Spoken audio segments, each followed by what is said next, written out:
Why the protests?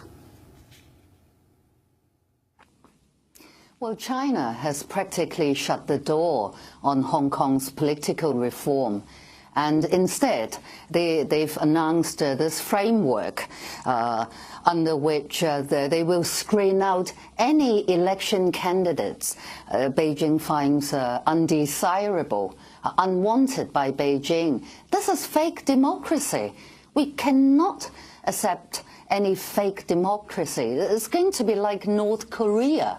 So we have to take to the street to protest, and we're fighting this battle, and we've been doing it for years and years. We may not win. We haven't won it yet, but we will fight on.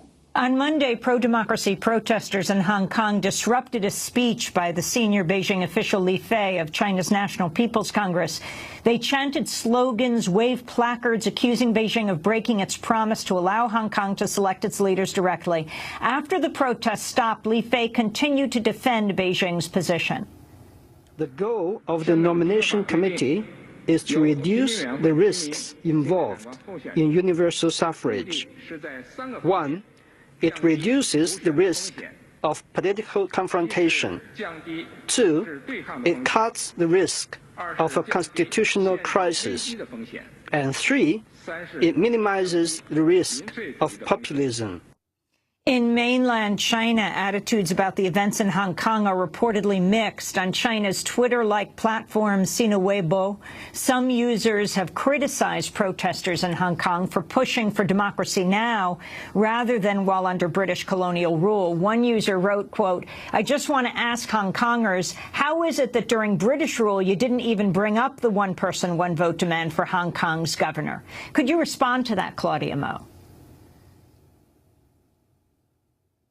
Yeah, I mean, it's a permanent question, but it's also very ridiculous. It's a no-brainer, really. When Hong Kong was under colonial rule, it's colonialism. What do you expect? We are living under somebody else's roof, right? It's a colony, so that's it. And I have to add that the last governor of Hong Kong, Chris Patten, actually did a very good job about fighting for more democracy for Hong Kong at that time. But anyway, these days, after 1997, we're supposed to come under one country, two systems, and we're supposed to enjoy a high degree of autonomy, i.e., except for defense, except for diplomacy, Hong Kong people should be allowed. We're supposed to enjoy our own autonomy. We can decide on our future, etc. But Beijing now has turned back on its own word. It's practically telling Hong Kong that it's got complete jurisdiction over Hong Kong. And democracy, we want to give you that much, it's that much. And if we don't like it, the idea at all, that's it. That's all you can get, and this is not fair. And I think the UK government in particular should at least say something. I know there's very little London can do, but it's a moral obligation on London's part that they should at least tell China not to go back on its word. Can you explain what Occupy Central is and talk about its plans to blockade the central business district of Hong Kong, Claudia Mo? Yeah, Occupy Central, this idea, I think it was sparked by Occupy Wall Street. And, well, it's not quite, what we're fighting for is not exactly the same. In America, you're fighting against sort of established capitalism and vested interests, greed is good, and so on and so forth. But in Hong Kong, we're fighting against this established political might called the Chinese Communist Party.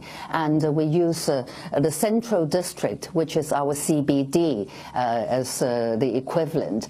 And we're going to be there to, well, I mean, sort of block traffic and Not exactly to try to scare Beijing, but to show the rest of the world, the international community, that we have loads of grievances, particularly on this political front, and we need international attention on our plight. What exactly are you calling for, Claudia Ma? We're not pro any Western country. We're pro universal human rights. We're just asking for the basic, not just one man, one vote kind of election, but we have genuine choices of candidates.